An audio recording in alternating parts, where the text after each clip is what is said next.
మంచిది పిల్లరా, ఈ సమయాన్ని గౌరవ సమయాన్ని అప్పగిస్తుండగా సంపద పెట్టి ఆరాధన ప్రభు నామయపరచని తెలియజేస్తున్నాం.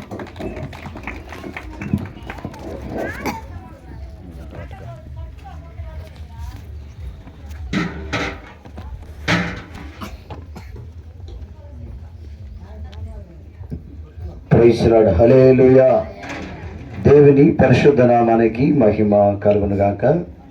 చేరుకొచ్చిన మీ అందరికీ ప్రభువును మన రక్షకుడైన యేసు క్రీస్తు నామములో అందరికీ శుభాలు వందనాలు తెలియజేస్తున్నాను. మమ్మల్ని ప్రేమతో ఆహ్వానించినటువంటి మరి అంజిబాబు, అలాగే తన వెంకటమ్మ, అలాగే అత్తగారు వచ్చినటువంటి మీ అందరికి కూడా ప్రత్యేకమైన వందనాలండి. కొద్ది నిమిషాలు దేవుని వాక్యాన్ని మనం ధ్యానం చేసుకుందాం. అలాగే వేదికను అలంకరించినటువంటి దైవజనులు ఇద్దరు కూడా ప్రత్యేక వందనాలు. అలాగే ఇంత ధైర్యంగా కుర్చీలో కూర్చున్న వీళ్ళ ముగ్గురు కూడా ప్రత్యేకమైన వందనాలు. Praise Lord. ఎందుకంటే జనాలు ఉన్నప్పుడు ఒక్కోసారి స్టేజ్ మీద మేమే ఇంత ధైర్యంగా నిలబడలేము, కానీ వీళ్ళ ధైర్యం మామూలుగా లేదు. Praise Lord. అమ్మో, వీళ్ళు మామూలు చోట్ల గట్టిగా హల్లో చెప్పండి. హల్లెలూయా. మంచిది ప్రేమైన దేవుని బిడ్డలారా, ఈరోజు వీళ్ళు బిడ్డలను బట్టి, మరి దేవుడు చేసిన మేలును బట్టి, ఉపకారాన్ని బట్టి స్తుతి కొడుకుని ఏర్పాటు చేశారు. వాస్తవానికి నేను పరిచయం చేస్తున్న ప్రాంతంలో అయితే ఇలాంటి ఫంక్షన్లు కాస్త కనుమరుగు చేసి స్తుతి కొడుకుగా పెట్టేవాళ్ళు. ఇట్లా చేయం. ఎందుకంటే దేవుని స్తుతించాలి, గణపరచాలి, ఆయన నామాన్ని మహింపరచాలి. కానీ కాకపోతే ఈ యొక్క ఫంక్షన్ విషయంలో కొంచెం కనుమరుగై ఉండాలి. Praise Lord. ఏది ఏమైనా వీళ్ళకి దేవుడు చేసిన మేలు ఉపకారాన్ని బట్టి పరిశుద్ధ బైబిల్ గ్రంథంలో ఒక మాట చదువుకొని మనం ముందుకు వెళ్దాం. చూడండి ప్రియులరా, మరి కీర్తన గ్రంథము 115వ అధ్యాయం 13వ వచన భాగం చదువుకొని ముందుకు వెళ్దాం. బైబిల్లో రాయబడిన విషయాన్ని చదువుకుందాం. బైబిల్లో రాయబడిన విషయం అంటే, పిల్లలనేమి పెద్దలనేమి తన యందు భయభక్తులు గల వారిని యెహోవా ఆశీర్వదించును. యెహోవా మిమ్ములను మీ పిల్లలను వృద్ధి పొందించును. భూమి ఆకాశములు సృజించిన యెహోవా చేత మీరు ఆశీర్వదించబడిన వారు. బైబిల్లో రాయబడిన ఈ విషయాలు కనుక మనం గమనించినట్లయితే, పిల్లలనైనా పెద్దలనైనా దేవుడు ఆశీర్వదిస్తే తప్ప, దేవుడు దీవిస్తే తప్ప ఏ ఒక్క వ్యక్తి ఆశీర్వదించబడలేరు. పిల్లలని పెద్దలని వృద్ధులని తీసుకొచ్చేది ఎవరై అంటే దేవుడే. అందుకనే యేసుకేలు గ్రంథంలో కూడా ఆ మాట రాయడం జరిగింది. యేసుకేలు ఆ ప్రవచన గ్రంథాలు కూడా ఏమని రాయబడిందంటే, ఇదిగో నేలను నాటిన చిగురు వృద్ధిగునట్లుగా, చూడండి, నేను నిన్ను వృద్ధిలోనికి తేగా నీవు ఎదిగి పెద్దదాని వైదివి. అంటే పెద్దవాళ్ళు అవడం, చూడండి, గొప్పగా వెదగడం. ఎందుకంటే శారీరకంగా అందరూ వెతుకుతున్నారు, కానీ ఆత్మీయంగా వెదగాలి. ఎలా చెప్పండి? శారీరకంగా దేవుడు అందరినీ వృద్ధిలోనికి తీసుకొస్తున్నాడు, కానీ ఆత్మీయంగా మనం వృద్ధిలోకి వస్తున్నామా లేదా అనేటువంటిది చాలా గమనించవలసినటువంటి ప్రాముఖ్య విషయం. Praise Lord. దేవునికి మహిమ కలుగును గాక. బైబిల్లో రాయబడిన మాట ఏంటంటే, మనం ఆత్మీయంగా వృద్ధి చెందాలి, శారీరకంగా కూడా వృద్ధి చెందాలి. ఈ రోజుల్లో చాలా మంది శారీరకంగా వృద్ధి చెందుతున్నారు, కానీ ఆత్మీయంగా వృద్ధి చెందట్లేదు, ఆత్మీయంగా అభివృద్ధి చెందలేని పరిస్థితుల్లో ఉన్నారు. అయితే గమనించండి, ఈ యొక్క యవన బిడ్డలకి చెప్పవలసినటువంటి విలువైన మాటలు ఉన్నాయి. ఏమిటంటే, కీర్తన గ్రంథము 119వ అధ్యాయము 9వ వచనంలో ఒక మాట రాయబడి ఉంది. యవనస్తులు దేని చేత తమ నడతను శుద్ధి చేసుకుందరు? నీ వాక్యమును బట్టి దానిని జాగ్రత్తగా చూసుకున్న చేత. ఏంటంట? ఈ వాక్యాన్ని ఎవరైతే జాగ్రత్తగా చూసుకుంటారో వాళ్ళ నడతలను చక్కగా కాపాడుకుంటారు. అన్నిటికంటే విలువైనది, ఘనమైనది, శ్రేష్టమైనది యవన కాలం. ఏ కాలం చెప్పండి? పడిపోవాలన్నా, చెడిపోవాలన్నా, భక్తిలో నిలబడాలన్నా యవన కాలము అనేటువంటిది చాలా విలువైనది. బైబిల్లో రాయబడిన మాట ఏంటంటే, యవనస్తులు శ్రేష్ఠులు, వారు బలవంతుల చేతిలో బాణములు వంటి వారు. అంటే ఈ పిల్లలు బాణముల వలె ఉండాలి. బాణము దేనికి ఉపయోగిస్తారు? ప్రేమైన దేవుని బిడ్డలారా, శత్రు మీద యుద్ధానికి వెళ్ళినప్పుడు గొప్ప విజయాన్ని సంపాదించుకోవడానికి ఆ బాణాన్ని ఉపయోగిస్తారు. అలాగే మన ఈ బిడ్డలు బాణముల వల్లే ఉండాలి. అంటే దేవుని వాక్యం బైబిల్ చెప్తుంది. ఎఫెసీయులకు రాసిన పత్రికలో 6వ అధ్యాయంలో 12వ వచనంలో రాయబడిన మాటను మనం గమనించగలిగినట్లయితే, మనము పోరాడుతున్న శరీరాలతో కాదు కానీ ఎవరితో పోరాడుతున్నాం? ఎవరితో పోరాడుతాం? ఒకసారి చదవండి పాస్టర్ గారు, ఏమనుంది అక్కడ? చదువుతారా మాట? ఎఫెసీయులకు రాసిన పత్రిక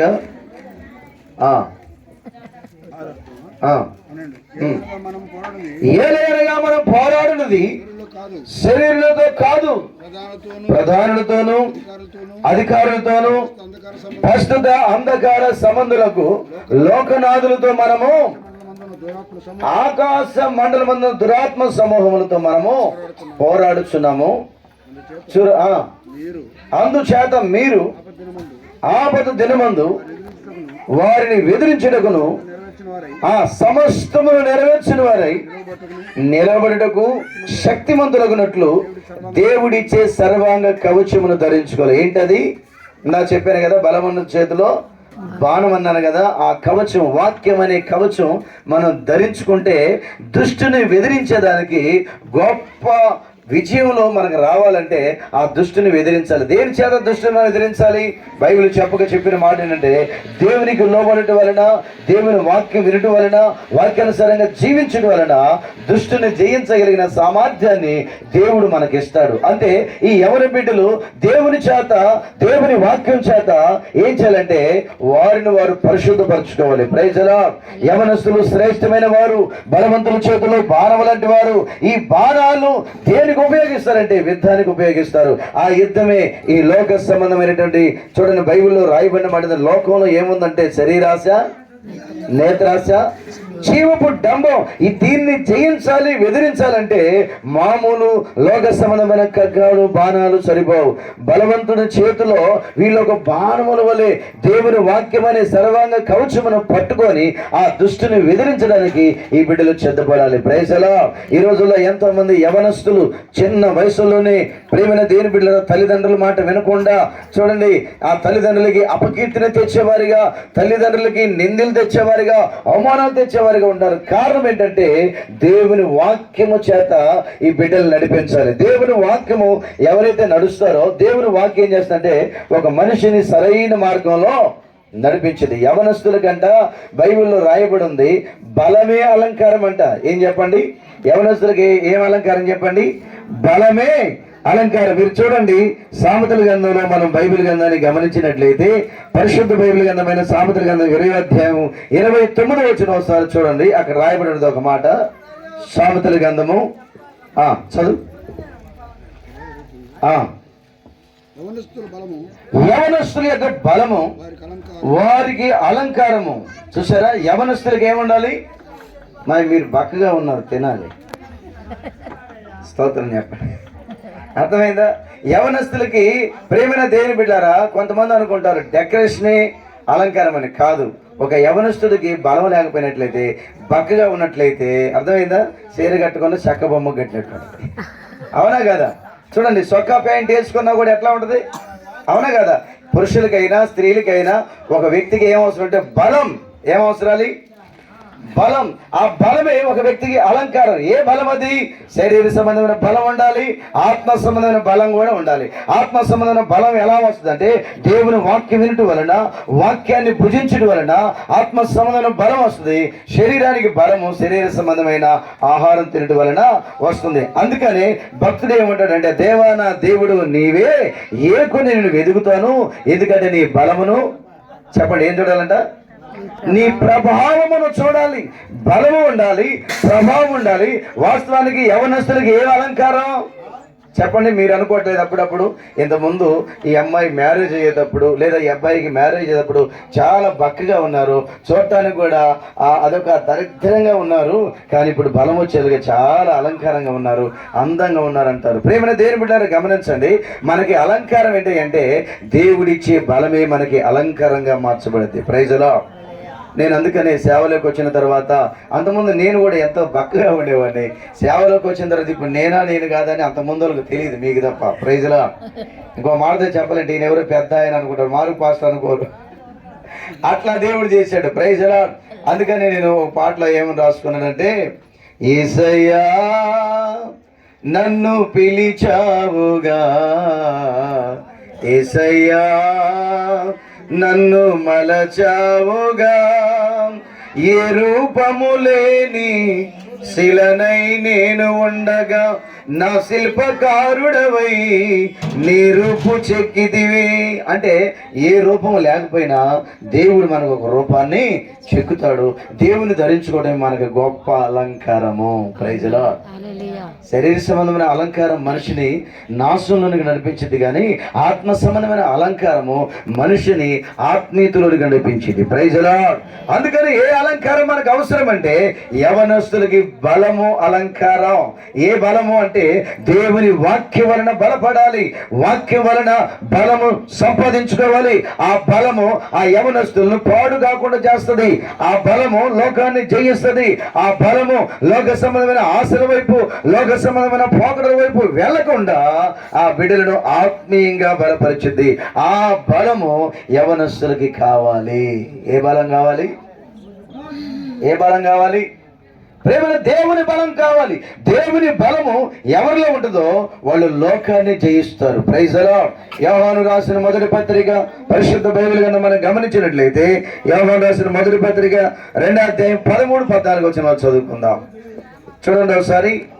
యోహాను రాసిన మొదటి పత్రిక 2వ అధ్యాయము 13-14 వచనాలు. 2వ అధ్యాయము 13-14.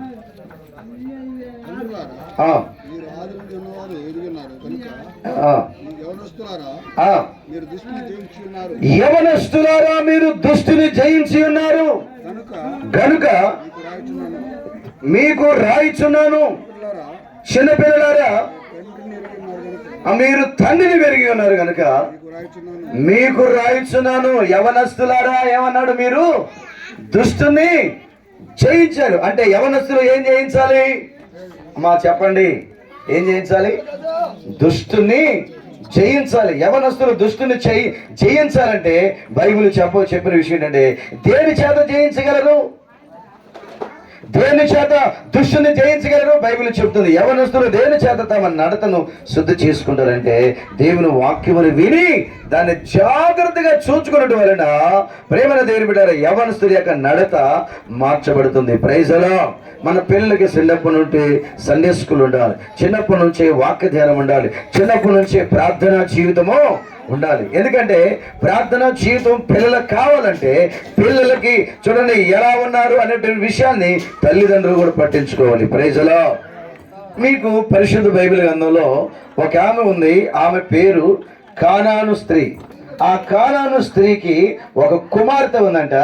ఆ కుమార్తెకు దయ్యము పట్టింది అని చెప్పి ఆమె అర్థం చేసుకుని గ్రహించి ప్రభువైన యేసు క్రీస్తు దగ్గరికి వచ్చి ఆమె ఏమంటుందంటే, అయ్యా దావీదు కుమారుడా, అయ్యా నా కుమార్తె దయ్యము బట్టి బహుగా బాధపడతా ఉందయ్యా, ఈ బిడ్డని మీరు కరుణించండి, ఈ బిడ్డను మీరు కనికరించండి, ఈ బిడ్డను మీరు ఆదరించండి అని చెప్పి యేసుక్రీస్తు ప్రభు దగ్గరికి వస్తే ఆయన అంటాడు, అమ్మా నశించిన గొర్రెల యొద్దకే గాని నేను ఎవరి యొద్దకు పంపబడలేదమ్మా అని చెప్పి ఆమెతో మాట్లాడతాడు. ఇదిగో కుక్క పిల్లల చూడండి, పిల్లల యొక్క రొట్టె ముక్కలు తీసుకొని కుక్క పిల్లలకు వేయటము యుద్ధము కాదు అని చెప్పి పలికినప్పుడు ఆమె ఏమంటుందంటే, అయ్యా కుక్క పిల్లలు కూడా తన యజమానుని బల్ల యొద్ద పడిన రొట్టె ముక్కలు తిని ఆకలి తీర్చుకుంటాయి కదా. ఇప్పుడు నా కుమార్తె సంగతి ఏంటి ప్రభా? నా కుమార్తెకి ఏం పట్టిందని చెబుతుందామా? అమ్మమ్మ చెప్పండి, ఏం పట్టిందంట? ఇప్పుడు మన పిల్లలకి ఏం పడుతుంది? సెల్ ఫోన్ పట్టట్లా? స్తోత్రం చెప్పండి. మన పిల్లలకి సెల్ ఫోన్లు పట్టట్లా? సెల్ ఫోన్లు ఆయన చూడండి ప్రేమైన దేవుని బిడ్డారా, పిల్లల చేతుల నుంచి లాక్కున్నట్లయితే వాళ్ళు అస్సలు కాసేపు కూడా ఉన్నట్లే. ఇప్పుడు సెల్ ఫోన్ లేకుండా అన్నం తినట్లేదు, సెల్ ఫోన్ లేకుండా ఎక్కడికైనా ప్రయాణం చేయట్లేదు. వాళ్ళు ఏడుపు మానాలంటే ముందు ఫోన్ ఇచ్చేయాలి వాళ్ళకి. అంటే ఏ దయ్యం పట్టింది ఇప్పుడు? చెప్పండి, ఏ దయ్యం పట్టింది? సెల్ ఫోన్ దేయబట్టింది. సెల్ ఫోన్ కనుక ఇవ్వకపోతే పిల్లలు అలుగుతున్నారు. అందుకనే తల్లిదండ్రులు కూడా ఫోన్ ఇచ్చేసి మీ తెప్పలు మీరు పడండ్రా అని చెప్పి మగ పిల్లలకైనా ఆడపిల్లలకైనా ఫోన్ చేతికి ఇచ్చేస్తున్నారు. ప్రియమైన దేవుని బిడ్డలారా గమనించండి, ఫోను ఎక్కువగా చూచుట వలన చూడండి కళ్ళు దెబ్బతింటాయి, నరాలు కూడా దెబ్బతింటాయి. ఒక అబ్బాయి ఎవరో మరి తెలియదు, నేను విన్నాను, సెల్ ఫోను ఆ తల్లి లాక్కుందని చెప్పి ఆ తల్లినే చంపేసాడంట. అలాంటి దయ్యాలు ఇప్పుడు పిల్లల్లో ఏం చేస్తున్నాయి, ఏలుబడి చేస్తున్నాయి. అంటే నా పిల్లలు ఎలా ఉంటున్నారు, నా పిల్లల ప్రవర్తన ఏంటి, నా పిల్లల పరిస్థితులు ఎలా ఉన్నాయని తల్లిదండ్రులు కూడా చదువుకునే బిడ్డలు కూడా కాస్త అబ్జర్వ్లో పెట్టాలి. నా బిడ్డలు ఏ స్థితిలో ఉంటున్నారు, ఎలా ప్రవర్తిస్తున్నారు, వీళ్ళ మాట తీరు ఎలా ఉంది, వీళ్ళ నడవడికి ఎలా ఉంది, వీళ్ళ సెల్ ఫోన్లో ఏమున్నాయి. వీళ్ళు చూడండి, ఈ రోజుల్లో చాలా మంది యవనస్తులు సెల్ ఫోన్ల ద్వారా కూడా చెడిపోతూ ఉన్నారు. ప్రేమైన దేవుని బిడ్డలారా, అందుకని యవన బిడ్డల విషయమై తల్లిదండ్రులు చాలా బాధ్యత తీసుకోవాలి. అర్థమైందా? ఎవరు అంటారు కదా, లోకంలో చేతులు గాలిన తర్వాత, అవునా కదా? అందుకని ఇవన్నీ ఏమి లేదండి, దేవుని సన్నిధిలో కనుక పెంచగలిగితే, వాళ్ళ సండే స్కూల్ కనుక పంపించగలిగితే, వాళ్ళ ప్రార్థన కనుక తీసుకెళ్ళగలిగితే, చూడండి కొంతమంది ఏం చేస్తారంటే పిల్లలు అల్లరి చేస్తారు, పిల్లలతో మనకు ఇబ్బంది అని చెప్పి పిల్లల్ని ఇంటి దగ్గర వదిలేసి తల్లిదండ్రులు వస్తారు.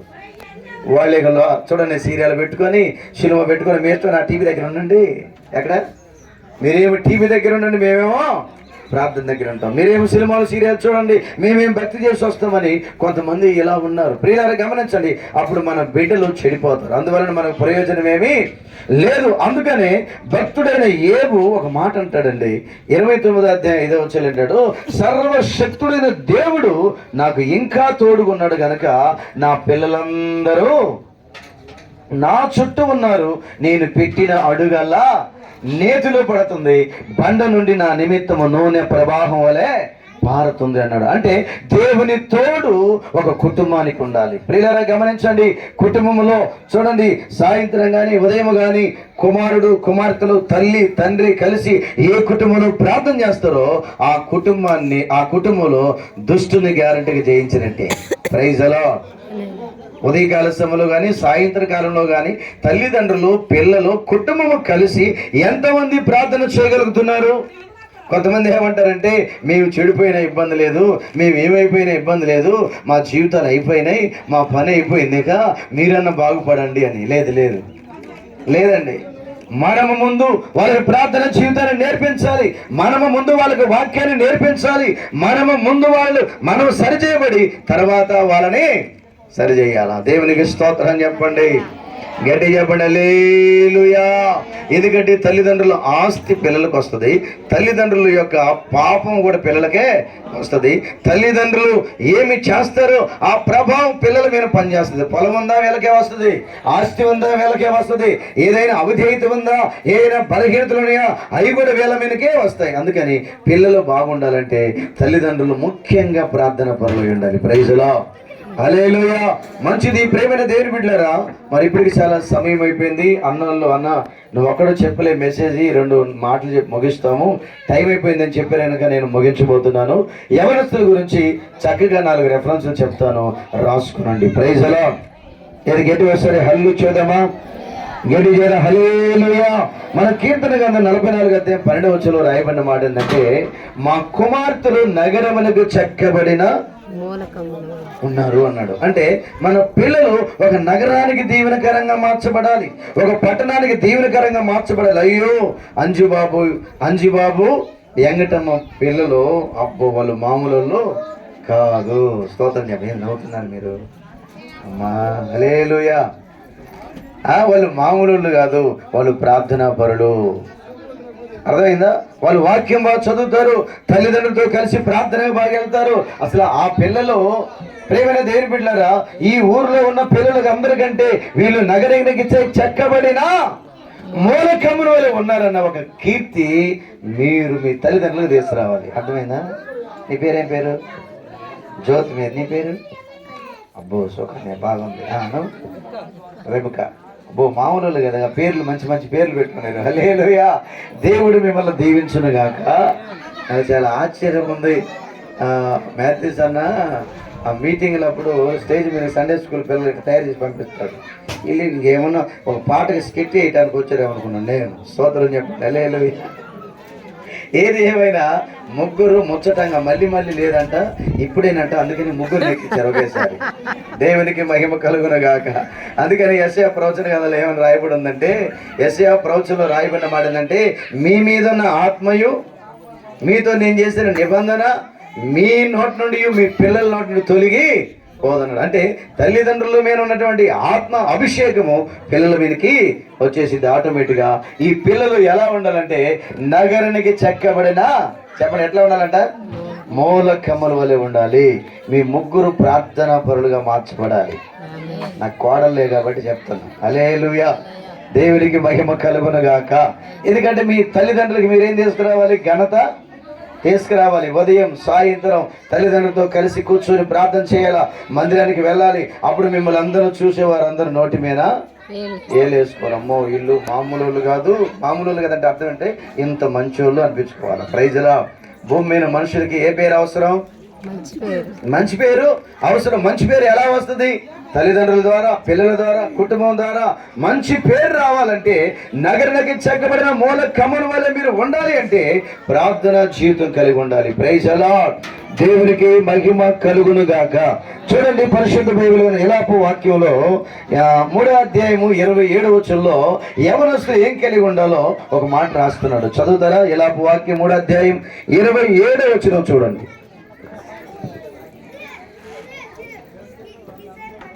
త్వరగా 3వ అధ్యాయం 27వ వచనం. యవన కాలమున చూడండి, యవన కాలమున నా కాడి మోయటం నరునికి మేలు. యవనస్తులకి ఏం మోయాలి, కాడి మోయాలి. కాడి మోయటం అంటే మందిరం ఉందనుకోండి ఊర్లో, ఉదయాన్నే వెళ్ళి చక్కగా ఆ మందిరం ఓడవడం, ఆ శాపలు పరవటం. చూడండి, ఆ సేవకులకి సాకారులుగా ఉండాలి. ఎందుకంటే అలా ఉన్నప్పుడు యవనస్తులు ఏం చేయాలంట, బైబిల్లో రాయబడిన మాట ఏంటంటే యవన కాలంలో కాడి మోయాలి. కాడి అంటే దేవుని వాక్యం, దేవుని పరిచర్య, ఆ భారాన్ని మన భుజస్కంధాల మీద వేసుకొని ముందుకు నడిచినప్పుడు అది ఆశీర్వాదకరంగా ఉంటది.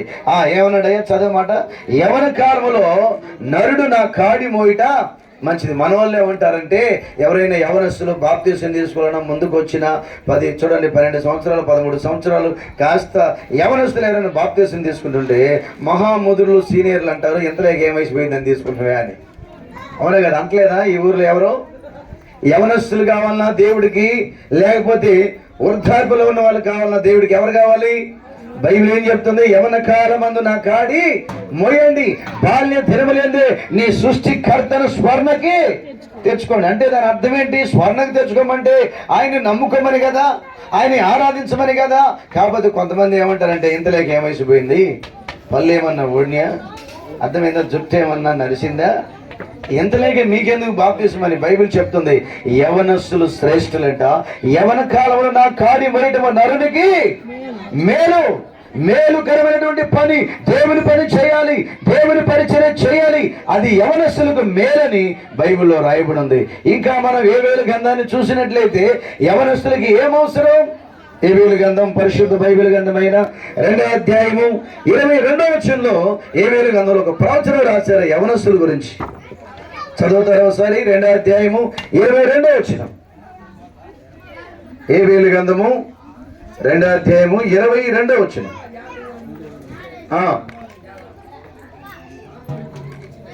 2:22లో ఒక మాట రాయబడి ఉంది. ఒక్కసారి చదివినట్లయితే ఆ మాటలను మనం ధ్యానం చేసుకుందాం.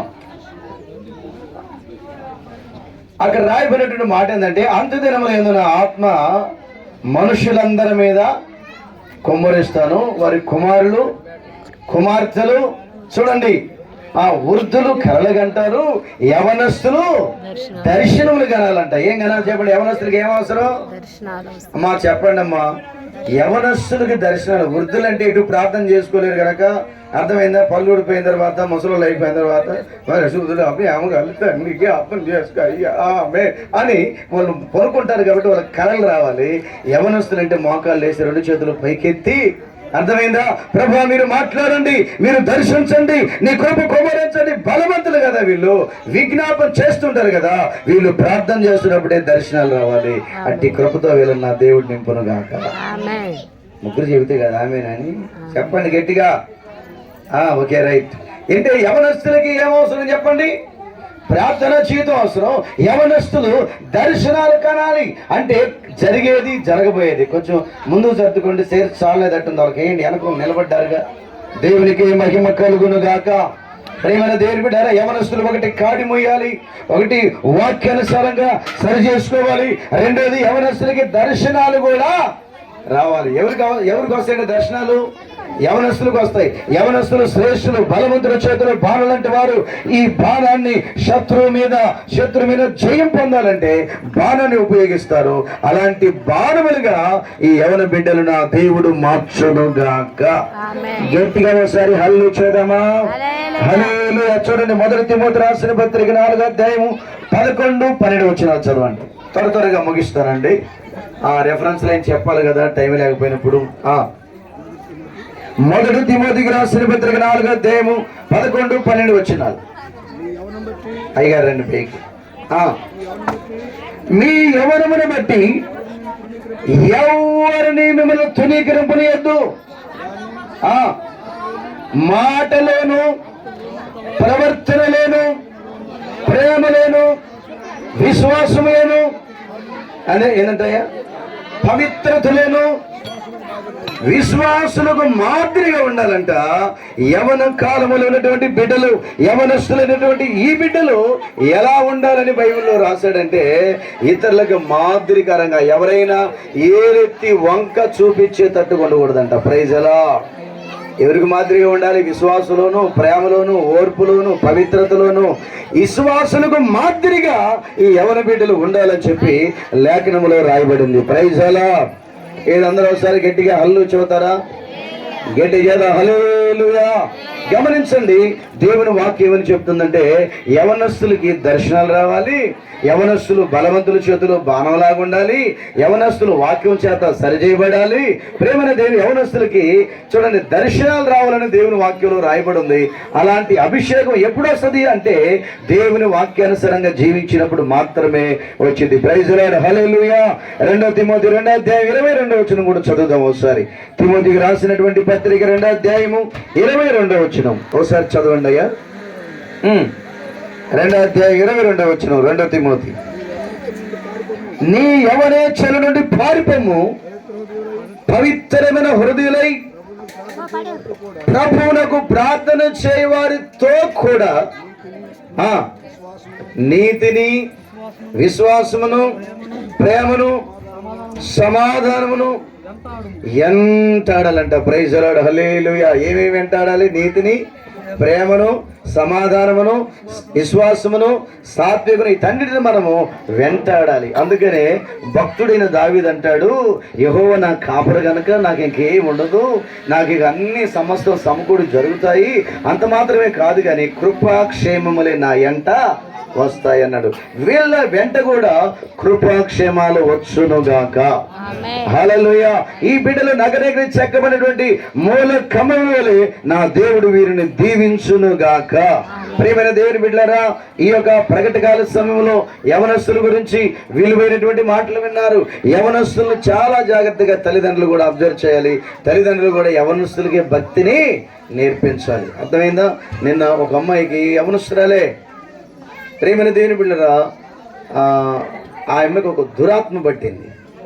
దురాత్మ పట్టి మ్యారేజ్ కూడా అయింది, పిల్లలు కూడా. తల్లిదండ్రులు పట్టుకుని ఆగట్లేదు.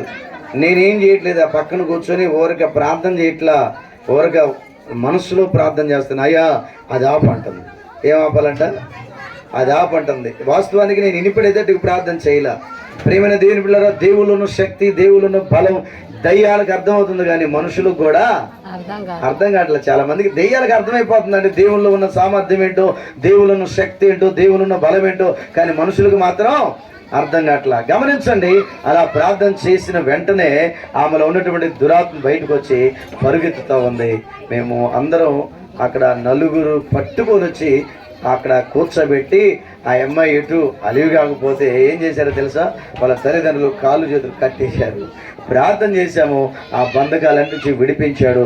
ఆ దైవ శక్తుల నుంచి కూడా దేవుడు విడుదల కలిగించాడు. ఎందుకంటే ఈ రోజుల్లో పిల్లలకి ఏ దయ్యాలు పడుతున్నాయో కూడా అర్థం కావట్లేదు. అంతే కదా, కొంతమందికి సెల్ఫోన్ దెయ్యం, కొంతమందికి మాట వినని దెయ్యం, కొంతమంది పిల్లలే కానీ పెద్దోళ్ళు అవుతుంటారు కానీ మాయ్ ఆ నీళ్ళు తీసుకురాపో అంటే తెచ్చుకోపో. లేదా పిల్లలు తల్లిదండ్రులు మీ అందరికి నిండు వందనాలు. ఇప్పుడు వచ్చారు లాస్ట్లో కొంతమంది, దేవుని నామానికి మహిమ కలుగును గాక. ఎందుకంటే ఈ ఊరికి ఆటోలు సరిగా అందవులే, మీదేం తప్పేం లేదులే. ప్రైజ్ లార్డ్, హల్లెలూయా. గమనించండి, పిల్లలకి ప్రేమైన దేవుని బిడ్డలు తల్లిదండ్రులు గ్యారంటీగా వాళ్ళని చూడండి శిక్షలో పెంచాలి, బోధలో పెంచాలి. అలా పెంచకపోయినట్లయితే రేపొద్దున మన పిల్లలు మన మాట వినరు. అందుకని సామెతలు రాశాడు, బాలుడు కానీ లేదా చూడండి చిన్న పిల్లలు ఎవరైనా సరే వాళ్ళు నడవలసినటువంటి త్రోవని చిన్నప్పుడే వాళ్ళకి ఏం చేయాలంట? నేర్పించాలి. అప్పుడు వారు పెద్దవారైన త్రోవ నుండి తొలగిపోరు. అందుకని ప్రేమైన దేవుని బిడ్డలారా, మీ పిల్లలు మీ మాట వింటున్నారో లేదో ఒకసారి గమనించండి. కానాను కుమార్తె స్త్రీ అయితే తన బిడ్డ విషయమై గ్రహించేసింది, మాట వింటలేదు, అసలు అలివి కావట్లేదు, ఏమైందని చెప్పి ప్రార్థన చేసుకున్నప్పుడు ఆ బిడ్డలో ఒక దయ్యం ఉందని చెప్పి గ్రహించి అర్థం చేసుకుని యేసుక్రీస్తు ప్రభు దగ్గరికి వచ్చి, అయ్యా నా కుమార్తెకు దయ్యం పట్టింది, ఈ బిడ్డను బాగు చెయ్యయ్యా అని చెప్పి ఎప్పుడైతే ప్రార్థన చేసిందో, ఎప్పుడైతే ఆయనకు మొరపెట్టుకుందో, ఆయన ఏమన్నాడో తెలుసా మీకు? ఆయన ఏమన్నాడంటే, వెంటనే బాగు చేస్తాను రమ్మలేదండి. ఇదిగో కుక్క పిల్లలకి రొట్టె ముక్కలు వేయటము మంచిది కాదు అని చెప్పాడు. అయితే దాని అర్థం ఏంటి? ఇప్పట్లో ఉన్న విశ్వాసులు అయితే ఒక సేవకుడు కనుక ఏదైనా కాస్త గద్దించి చెప్పాడంటే, గాంధించి మాట్లాడాడంటే, ఈ సంఘం కాకపోతే ఇంకో సంఘం, ఈ ప్రార్థన కాకపోతే ఇంకో ప్రార్థన. ఆమెను ఏమన్నాడు తెలుసా? కుక్క అన్నాడు. అంతే కదమ్మా, అర్థం అంతేనా? ఏమండి, అంతే కదా? రొట్టె మొక్కలు తీసుకొని కుక్క పిల్లలకి వేయకూడదంటే నువ్వు కుక్క లాంటి వాళ్ళు మీరు, మీకు కాదు ఇది అన్నట్టే కదా అర్థం. ఆ మాటను కూడా వాళ్ళు ఏం చేశారంటే తగ్గించుకొని, అయ్యా మేము నిజంగా కుక్క లాంటి వాళ్ళమేనయ్యా, కుక్క లాంటి వారమేనయ్యా. కుక్క అంటే అర్థమైంది మీకు తెలుసు కదా, తిరిగిద్ది మరలా, చెప్పండి, కక్కేసిద్ది మరలా తిరిగి దాన్నే తింటది. అంటే మన పాపాన్ని విడిచిపెడతాం. చూడండి, మారు మనసు పొందినప్పుడు మరలా తిరిగి అదే పాపంలోకి వెళ్తున్నటువంటి వారు ఉన్నారు. ఇలాంటి స్వభావం కలిగినటువంటి ఆ స్త్రీతో దేవుడు మాట్లాడినప్పుడు, నిజమేనయ్యా, కుక్క పిల్లలు కూడా తన యజమాని యొక్క బల్ల యొద్ద రొట్టె ముక్కల్ని ఆకలి తీర్చుకుంటాయి కదయ్యా, నేను కుక్కనేనయ్యా లొంగిపోయి వంగిపోయినప్పుడు ఆమె కుమార్తె బాగుపడింది. Praise the lord. ఈరోజు నీ కుమారులు చూడండి, నీ కుమార్తెలు, ఒక్కొక్క కుమారుడు అంటాడు, బండి ఇప్పిపోతే నేను చేస్తానంటాడు. బండి ఇప్పిస్తావా సావమంటావు అనేవాడు ఉన్నాడు. కొంతమంది లేరా? అర్థమైందా? ఆడపిల్లలు కూడా ప్రేమైన దేని బిడ్డలారా, నేను ఫలానా వ్యక్తిని ప్రేమించాను, పెళ్లి చేస్తారా లేకపోతే ఇంటికి చెల్లిపోమ్మంటారంట. ఇలాంటి పరిస్థితులు ఎందుకు వస్తున్నాయి అంటే వాక్యానుసారంగా తల్లిదండ్రులు నడవకపోవడం, ఆ పిల్లల వాక్యానుసారంగా నడిపించకపోవడం. అందుకని ఈ ఫంక్షన్ ద్వారా, ఈ కూడిక ద్వారా ఇక్కడికి వచ్చిన ప్రతి ఒక్కరితో పరిశుద్ధాత్మ దేవుడు ఏమని మాట్లాడుతున్నాడంటే, మీ పిల్లల్ని శిక్షలో పెంచండి, బోధలో పెంచండి, ప్రార్థనలో పెంచండి, వాక్య ఉపదేశము చేత వాళ్ళ నడకలను సరి చేసుకుంటారు. అలా సరి చేసుకోవాలంటే యవనస్తుల్ని ప్రాముఖ్యంగా మందిరంలోకి తీసుకురావాలి, సంఘంలోకి తీసుకురావాలి, ప్రార్థనకు తీసుకురావాలి. వాళ్ళ పొరపాటున ఎల్లకాడ వదిలిపెట్టి రాకూడదు. యవనస్తులకి తల్లిదండ్రులే ప్రేమైన దేని బిడ్డలారా, ఒక టీచర్ ఎలాగ బడి చెబుతాడో అలాగే బోధ వాళ్ళకి నేర్పించాలి. మనం నేర్చుకోవాలి, మన పిల్లలకు కూడా బోధ నేర్పించాలి. అప్పుడు ఆ పిల్లలు సరైన మార్గంలో ఉంటారు. అందుకనే ప్రేమైన దేవుని బిడ్డలారా, అన్న తన కుమారుడి విషయంలో చాలా జాగ్రత్త తీసుకొని ప్రార్థన చేసినప్పుడు ఆమె ప్రార్థన జీవితాన్ని బట్టి, ఆమె విశ్వాస జీవితాన్ని బట్టి ఆ కుమారుడు కుడికి కానీ ఎడమకి కానీ త్రొట్టెలలేదంట. దాని మొదలుకొని బ్రేషుబా వరకు కూడా అతని కీర్తి ప్రసిద్ధి చెందిందని బైబిల్లో రాయబడింది. కాబట్టి ఈ ప్రకటకాల సమయంలో మీ పిల్లల ద్వారా కూడా మీకేమి రావాలి? ఘనత రావాలంటే మీ పిల్లల్ని భక్తిలోను చూడండి, బోధలోను, శిక్షలో పెంచండి. దేవుడిచ్చేటువంటి ఆధ్యాత్మికమైన ఆశీర్వాదాలను పొందండి. ప్రభు ఈ మాటల వినికిడిలో ఫలభరితముగా మార్చును గాక. ఆమేన్. మంచిది. ఇప్పటికే చాలా సమయం అయింది. దైవజనులకి సమయాన్ని ఇస్తున్నాం.